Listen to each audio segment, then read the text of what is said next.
नमस्कार मंडळी, पाटील गुरुजी 13 या चॅनलमध्ये तुमचं सहर्ष स्वागत आहे। हे चॅनल तुम्ही सबस्क्राइब करा ही विनंती, धन्यवाद। आज आपण पाहणार आहोत रंगपंचमी 2024।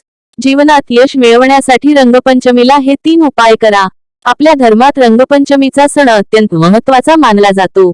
भारतात हा सण मध्य प्रदेश, उत्तर प्रदेश, राजस्थान आणि महाराष्ट्र या राज्यांमध्ये मोठ्या थाटामाटात साजरा केला जातो।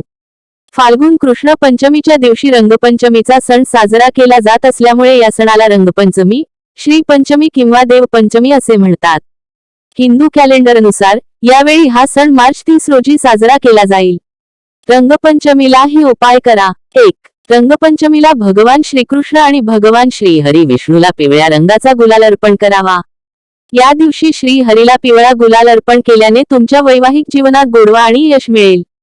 2. रंगपंचमीला देवी लक्ष्मीची पूजा विधीनुसार करावी। या दिवशी लक्ष्मीला लाल गुलाल, कमळगट्टा आणि कमळाचे फूल अर्पण करावे। असे केल्याने जीवनात सुख समृद्धी येते। या दिवशी कनकधारा स्तोत्राचे पठण करावे। असे केल्याने संपत्ती वाढते। 3. रंगपंचमीला 1 नाणे आणि हळदीच्या 5 गुंठ्या पिवळ्या कपड्यात बांधून पूजेच्या ठिकाणी ठेवा। यानंतर तुपाचा दिवा लावून लक्ष्मीची आरती करावी। यानंतर बंडल बांधा आणि जिथे तुम्ही पैसे ठेवता त्या ठिकाणी ठेवा। असे मानले जाते की हा उपाय आर्थिक स्थिती मजबूत करतो। धन्यवाद मंडळी, हे उपाय मनोभावे करा, अवश्य लाभ होईल। आणि पाटील गुरुजी 13 चॅनल सबस्क्राइब करा। धन्यवाद।